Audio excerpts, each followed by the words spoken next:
सुबह के ठीक 4 बजे हैं।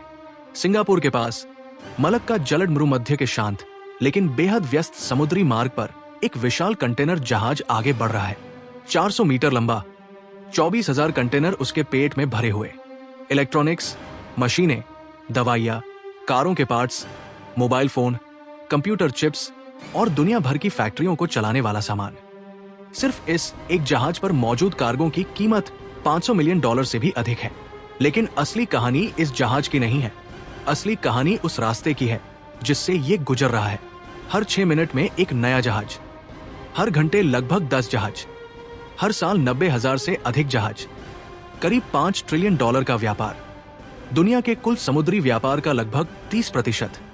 अगर आज चीन की फैक्ट्रियां चल रही है, अगर जापान की अर्थव्यवस्था सांस ले रही है, अगर दक्षिण कोरिया की मैन्युफैक्चरिंग इंडस्ट्री काम कर रही है, तो उसकी एक बड़ी वजह यही समुद्री रास्ता है। इसका नाम है मलक्का स्ट्रेट, दुनिया का सबसे महत्वपूर्ण समुद्री चोक पॉइंट। एक ऐसा रास्ता जो पृथ्वी की अर्थव्यवस्था की धड़कनों में से एक है।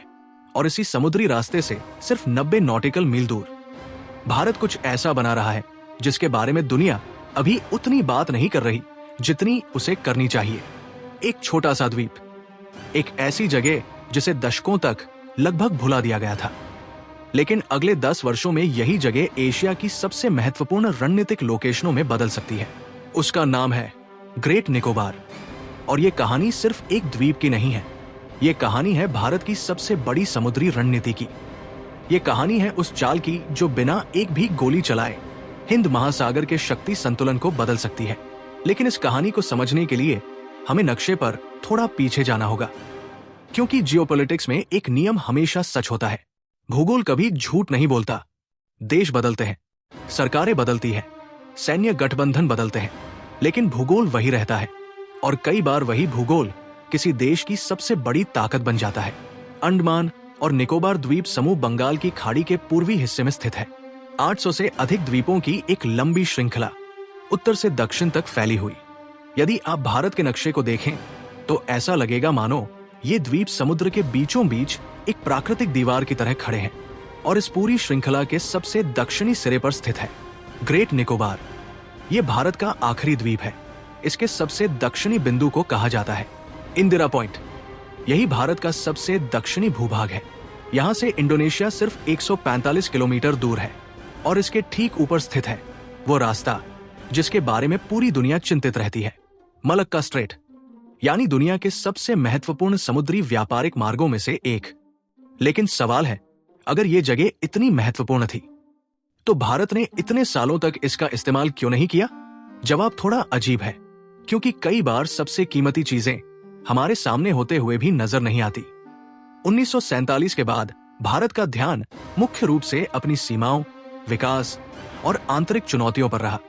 समुद्री शक्ति कभी भी भारत की प्राथमिकता नहीं बनी। दूसरी तरफ अमेरिका, चीन और यूरोप अपनी नौसैनिक ताकत बढ़ाते रहे और ग्रेट निकोबार वो बस समुद्र के बीच पड़ा रहा, शांत, अकेला, लगभग भुला हुआ। 2004 की सुनामी ने तो इस द्वीप को बुरी तरह प्रभावित कर दिया। विशाल लहरों ने इंदिरा पॉइंट तक को डुबो दिया। लाइट हाउस क्षतिग्रस्त हो गया। जमीन का हिस्सा समुद्र के नीचे चला गया। दुनिया ने इस घटना को देखा, लेकिन इसके बाद भी ग्रेट निकोबार दुनिया के नक्शे पर ज्यादा महत्व नहीं पा सका। यहाँ केवल कुछ हजार लोग रहते थे। एक छोटा नौसैनिक स्टेशन था, कुछ बुनियादी सुविधाएं थी, बस इतना ही। लेकिन फिर दुनिया बदलने लगी और इस बार बदलाव समुद्र में हो रहा था, विशेषकर हिंद महासागर में।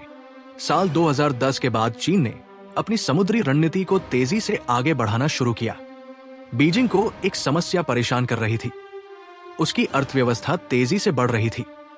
उसे ऊर्जा चाहिए थी, तेल चाहिए था, कच्चा माल चाहिए था, और ये सब समुद्र के रास्ते आता था।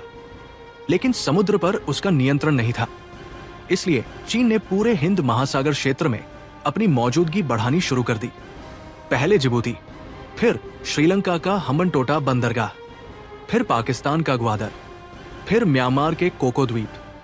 एक एक करके चीन ने ऐसे स्थानों पर निवेश करना शुरू किया जो समुद्री मार्गों के बेहद करीब थे। कुछ विश्लेषकों ने इसे नाम दिया स्ट्रिंग ऑफ पर्ल्स स्ट्रैटेजी, मोती की माला। ऐसी रणनीति जिसमें हिंद महासागर के चारों ओर चीन अपने प्रभाव के मोती पिरो रहा था और भारत ये सब देख रहा था। नई दिल्ली के रणनीतिक विशेषज्ञों को एक बात साफ दिखाई देने लगी, अगर भारत ने समय रहते कदम नहीं उठाया तो हिंद महासागर में उसका प्रभाव धीरे धीरे कम हो सकता है। यहीं से कहानी बदलती है। साल 2020 के बाद नई दिल्ली में नीति आयोग के दफ्तरों में, रक्षा विशेषज्ञों के बीच, नौसेना के रणनीतिक दस्तावेजों में एक सवाल बार बार पूछा जाने लगा, क्या भारत के पास कोई ऐसा स्थान है जो पूरे हिंद महासागर के समीकरण बदल सकता है? और जवाब था हाँ, ग्रेट निकोबार। वही द्वीप जिसे दशकों तक नजरअंदाज किया गया था, वही द्वीप जो मलक्का स्ट्रेट से केवल 90 नॉटिकल मील दूर है, वही द्वीप जो एशिया के सबसे व्यस्त समुद्री मार्ग पर नजर रख सकता है। और तभी भारत ने एक ऐसा फैसला लिया जिसने पूरी कहानी बदल दी। 72,000 करोड़ रुपए का एक विशाल प्रोजेक्ट, एक ऐसा प्रोजेक्ट जो सिर्फ इंफ्रास्ट्रक्चर नहीं था, ये एक रणनीतिक घोषणा थी, एक संदेश था। भारत अब सिर्फ समुद्र के किनारे बैठकर घटनाएं नहीं देखेगा, भारत खुद खेल का हिस्सा बनेगा। लेकिन इस प्रोजेक्ट में ऐसा क्या बनने वाला है? एक ऐसा बंदरगाह जो भारत के सबसे बड़े पोर्ट से भी बड़ा होगा, एक ऐसा एयरपोर्ट जहां दुनिया के सबसे बड़े विमान उतर सकेंगे, एक ऐसा सैन्य आधार जो पूरे क्षेत्र की निगरानी कर सके। और आखिर क्यों कई विशेषज्ञ इसे भारत का सबसे बड़ा समुद्री मास्टर स्ट्रोक कह रहे हैं, यही हम अगले भाग में जानेंगे। लेकिन कहानी यही खत्म नहीं होती। अगर आप सिर्फ ग्रेट निकोबार को एक पोर्ट प्रोजेक्ट समझ रहे हैं तो आप इस पूरी तस्वीर का सबसे महत्वपूर्ण हिस्सा मिस कर रहे हैं, क्योंकि असली सवाल ये नहीं है कि भारत वहां एक बड़ा बंदरगाह क्यों बना रहा है। असली सवाल यह है कि भारत ने ये प्रोजेक्ट अभी क्यों शुरू किया, और इसका जवाब हमें चीन की तरफ ले जाता है। साल 2000 के बाद चीन ने एक ऐसी रणनीति पर काम शुरू किया जिसे बाद में दुनिया ने नाम दिया स्ट्रिंग ऑफ पर्ल्स स्ट्रैटेजी। मतलब हिंद महासागर में मोतियों की एक ऐसी श्रृंखला बनाना जो दिखने में व्यापारिक हो, लेकिन जरूरत पड़ने पर सैन्य उपयोग में भी लाई जा सके। पहले चीन ने पाकिस्तान में ग्वादर पोर्ट बनाया, फिर श्रीलंका में हम्बनटोटा पोर्ट, फिर म्यांमार में क्याउकफ्यू, फिर अफ्रीका के जिबूती में अपना पहला विदेशी सैन्य अड्डा स्थापित किया। ऊपर से मालदीव, सेशेल्स, पूर्वी अफ्रीका और इंडोनेशिया तक उसने लगातार निवेश बढ़ाया। पहली नजर में ये सब सिर्फ बिजनेस लग सकता है, लेकिन जब आप इन सभी स्थानों को नक्शे पर जोड़ते हैं तो एक अलग तस्वीर बनती है। एक ऐसी तस्वीर जिसमें चीन धीरे धीरे हिंद महासागर के चारों तरफ अपनी मौजूदगी बढ़ा रहा है। और यही वह क्षेत्र है जहां से दुनिया का सबसे महत्वपूर्ण समुद्री व्यापार गुजरता है। अब जरा एक आंकड़ा सुनिए। दुनिया का लगभग 90% अंतर्राष्ट्रीय व्यापार समुद्र के रास्ते होता है, और एशिया का अधिकांश व्यापार हिंद महासागर और मलक्का जलद मरुमध्य से होकर गुजरता है। यानी जो देश इन समुद्री रास्तों को समझता है वो सिर्फ जहाजों को नहीं देख रहा, वो पूरी वैश्विक अर्थव्यवस्था की धड़कन को देख रहा है। और भारत ये बात बहुत अच्छी तरह समझ चुका है। इसीलिए भारत ने पिछले कुछ वर्षों में सिर्फ जहाज नहीं खरीदे, सिर्फ पनडुब्बियां नहीं खरीदी, सिर्फ एयरक्राफ्ट कैरियर नहीं बनाए। भारत ने समुद्री भूगोल को अपने पक्ष में इस्तेमाल करना शुरू किया, और ग्रेट निकोबार इसी रणनीति का सबसे बड़ा हिस्सा है। देखिए, मलक्का स्ट्रेट एक प्राकृतिक चोक पॉइंट है। ये इतना संकरा है कि दुनिया का बहुत बड़ा व्यापार कुछ किलोमीटर चौड़े रास्ते से गुजरने के लिए मजबूर है। यही कारण है कि चीन इसे अपनी सबसे बड़ी रणनीतिक कमजोरी मानता है। चीनी रणनीतिक विशेषज्ञ वर्षों से एक शब्द इस्तेमाल करते हैं, मलक्का डिलेमा। मतलब अगर कभी किसी संघर्ष की स्थिति में मलक्का स्ट्रेट बाधित हो गया तो चीन की ऊर्जा आपूर्ति और व्यापार पर सीधा असर पड़ेगा। और यही वो जगह है जहां भारत का ग्रेट निकोबार अचानक बेहद महत्वपूर्ण बन जाता है। कल्पना कीजिए, एक आधुनिक डीप सी पोर्ट, एक अंतरराष्ट्रीय हवाई अड्डा, लंबा रनवे, नेवी की उन्नत सुविधाएं, एयरफोर्स की फॉरवर्ड ऑपरेटिंग क्षमता, और ये सब मलक्का स्ट्रेट से मात्र 90 नॉटिकल मील की दूरी पर। ये सिर्फ इंफ्रास्ट्रक्चर नहीं है, ये रणनीतिक उपस्थिति है। और सबसे दिलचस्प बात यह है कि भारत ये सब बिना किसी सैन्य टकराव के कर रहा है। कोई युद्ध नहीं, कोई विवाद नहीं, कोई कब्जा नहीं, कोई आक्रामक कार्रवाई नहीं। भारत सिर्फ अपने ही क्षेत्र में विकास कर रहा है, लेकिन उसका प्रभाव पूरे इंडो पैसिफिक क्षेत्र पर पड़ने वाला है। अब यहाँ एक और महत्वपूर्ण पहलू है। आज एशिया में ट्रांसशिपमेंट का बड़ा हिस्सा भारत के बाहर होता है। अगर भारत से कोई कंटेनर यूरोप या अमेरिका जाना चाहता है तो अक्सर उसे पहले कोलंबो, सिंगापुर या क्लैंग जैसे बंदरगाहों पर भेजा जाता है। वहां कंटेनर बड़े जहाजों में ट्रांसफर होते हैं, फिर आगे भेजे जाते हैं। इस प्रक्रिया में समय भी लगता है और पैसा भी। भारत लंबे समय से इस समस्या से जूझ रहा है, क्योंकि भारत एक विशाल अर्थव्यवस्था होने के बावजूद अपने अधिकांश कंटेनर ट्रांसशिपमेंट के लिए दूसरे देशों पर निर्भर रहा है। लेकिन ग्रेट निकोबार इस समीकरण को बदल सकता है। जब गालाथिया बे का ट्रांसशिपमेंट टर्मिनल पूरी क्षमता पर पहुंचेगा, तब दुनिया के सबसे बड़े कंटेनर जहाज सीधे यहां आ सकेंगे। इसका मतलब होगा कम लागत, कम समय, अधिक व्यापार और भारत के लिए अरबों डॉलर की अतिरिक्त आर्थिक गतिविधि। यानी ये सिर्फ सुरक्षा का प्रोजेक्ट नहीं है, ये आर्थिक शक्ति का भी प्रोजेक्ट है। और इतिहास हमें बताता है कि समुद्री शक्ति और आर्थिक शक्ति हमेशा साथ साथ चलती है। ब्रिटिश साम्राज्य समुद्र की वजह से शक्तिशाली बना, अमेरिका समुद्री प्रभुत्व की वजह से वैश्विक शक्ति बना, चीन अपनी नौसैनिक क्षमता बढ़ाकर वैश्विक प्रभाव बढ़ाना चाहता है, और अब भारत भी उसी दिशा में आगे बढ़ रहा है। लेकिन ग्रेट निकोबार की कहानी सिर्फ चीन तक सीमित नहीं है, ये कहानी पूरे इंडो पैसिफिक क्षेत्र की है। आज अमेरिका, जापान, ऑस्ट्रेलिया और भारत मिलकर क्वाड जैसे मंचों पर काम कर रहे हैं। सभी का एक साझा लक्ष्य है, इंडो पैसिफिक को खुला, सुरक्षित और स्थिर बनाए रखना। और इस पूरी रणनीति में अंडमान निकोबार द्वीप समूह की भूमिका लगातार बढ़ रही है। यही कारण है कि दुनिया के रणनीतिक विश्लेषक अब ग्रेट निकोबार को सिर्फ एक विकास परियोजना नहीं मानते, वे इसे आने वाले दशकों की भूराजनीतिक कहानी का महत्वपूर्ण अध्याय मानते हैं। क्योंकि कभी कभी इतिहास युद्धों से नहीं बदलता, कभी कभी इतिहास एक बंदरगाह से बदलता है, कभी कभी इतिहास एक रनवे से बदलता है, और कभी कभी इतिहास एक छोटे से द्वीप से बदल जाता है जिसे दुनिया ने वर्षों तक नजरअंदाज किया हो। लेकिन क्या इस परियोजना के सामने कोई चुनौतियां नहीं है? क्या पर्यावरणीय चिंताएं वास्तविक है? क्या स्थानीय समुदायों पर इसका असर पड़ेगा? और क्या भारत इस महत्वाकांक्षी योजना को समय पर पूरा कर पाएगा? लेकिन जितनी बड़ी कोई परियोजना होती है, उतने ही बड़े उसके सवाल भी होते हैं। और ग्रेट निकोबार इसका सबसे बड़ा उदाहरण है, क्योंकि जहां एक तरफ इसे भारत की आने वाले 50 सालों की सबसे महत्वपूर्ण रणनीतिक परियोजनाओं में गिना जा रहा है, वहीं दूसरी तरफ इसके खिलाफ सबसे ज्यादा पर्यावरणीय और सामाजिक चिंताएं भी उठाई जा रही हैं। और सच कहें तो ये सवाल पूरी तरह जायज है, क्योंकि ग्रेट निकोबार कोई खाली जमीन नहीं है, ये दुनिया के सबसे संवेदनशील इकोसिस्टम्स में से एक है। अगर आप ग्रेट निकोबार को ऊपर से देखें तो आपको सिर्फ एक द्वीप दिखाई देगा, लेकिन वैज्ञानिकों के लिए ये एक जीवित प्रयोगशाला है। यहाँ हजारों दुर्लभ पौधे हैं, सैकड़ों अनोखी पक्षी प्रजातियां हैं, विशाल वर्षावन है, कोरल रीफ्स है, लेदरबैक समुद्री कछुओं के नेस्टिंग ग्राउंड है, और ऐसी जैव विविधता है जो पृथ्वी पर कहीं और नहीं मिलती। यही वजह है कि जब भारत सरकार ने ग्रेट निकोबार डेवलपमेंट प्रोजेक्ट की घोषणा की तो पर्यावरण विशेषज्ञों ने कई सवाल उठाए। उनका कहना था कि बड़े पैमाने पर निर्माण से जंगलों को नुकसान हो सकता है, वन्य जीवों का प्राकृतिक आवास प्रभावित हो सकता है, और लंबे समय में द्वीप की पारिस्थितिकी बदल सकती है। लेकिन दूसरी तरफ सरकार और रणनीतिक विशेषज्ञों का तर्क बिल्कुल अलग है। उनका कहना है कि भारत के सामने सिर्फ पर्यावरण का सवाल नहीं है, राष्ट्रीय सुरक्षा का सवाल भी है, और कई बार देशों को दोनों के बीच संतुलन बनाना पड़ता है। सोचिए, अगर किसी देश के पास दुनिया के सबसे महत्वपूर्ण समुद्री मार्ग के पास इतनी रणनीतिक स्थिति हो और वो उसका उपयोग ही न करे, तो क्या ये सही होगा? क्या सिर्फ इसलिए कि विकास मुश्किल है उसे पूरी तरह छोड़ दिया जाए? यही वो बहस है जो आज ग्रेट निकोबार के आसपास चल रही है। लेकिन एक बात अक्सर इस चर्चा में छूट जाती है, भारत आज का भारत नहीं है जो 1960 या 1970 के दशक में था।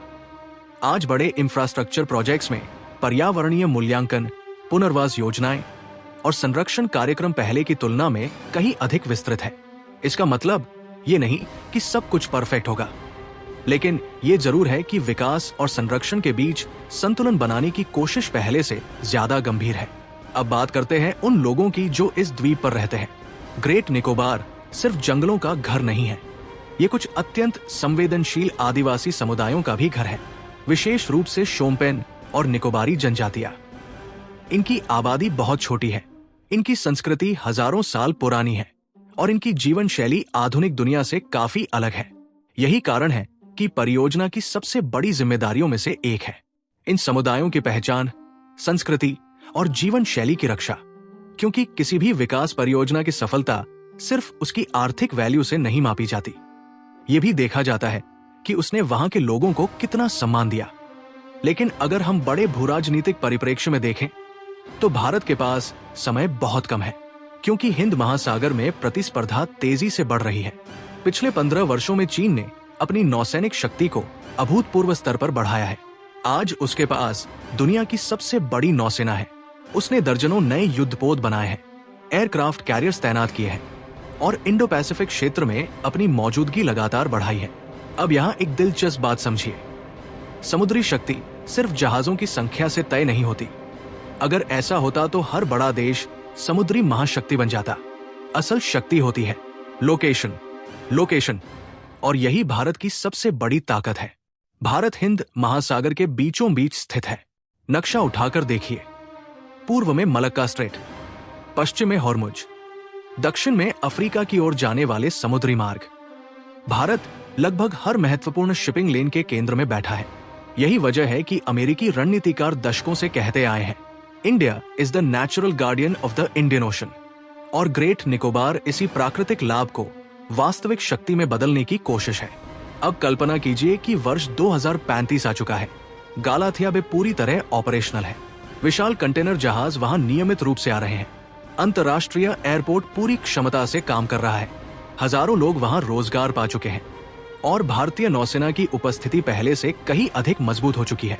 उस स्थिति में भारत सिर्फ समुद्री मार्गों को देख नहीं रहा होगा, भारत उन्हें प्रभावित भी कर सकेगा। और यही किसी भी समुद्री शक्ति का अंतिम उद्देश्य होता है। यही कारण है कि ग्रेट निकोबार की तुलना अक्सर सिंगापुर से की जाती है। हालांकि दोनों पूरी तरह अलग है।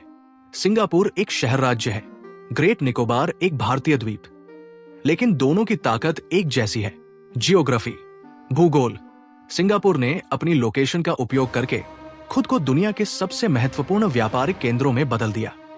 भारत अब उसी समुद्री भूगोल का उपयोग अपने तरीके से करना चाहता है। और ये सिर्फ व्यापार का मामला नहीं है, ये मनोवैज्ञानिक प्रभाव का भी मामला है। जब किसी क्षेत्र में आपका बंदरगाह होता है, आपका एयरबेस होता है, आपकी नौसैनिक उपस्थिति होती है, तो आपकी राजनीतिक शक्ति भी बढ़ती है। इसीलिए दुनिया की सभी बड़ी शक्तियां समुद्रों को लेकर इतनी गंभीर रहती है, क्योंकि 21वीं सदी की प्रतिस्पर्धा सिर्फ जमीन पर नहीं लड़ी जाएगी, उसका बड़ा हिस्सा समुद्रों पर तय होगा। और भारत अब ये खेल बहुत गंभीरता से खेल रहा है।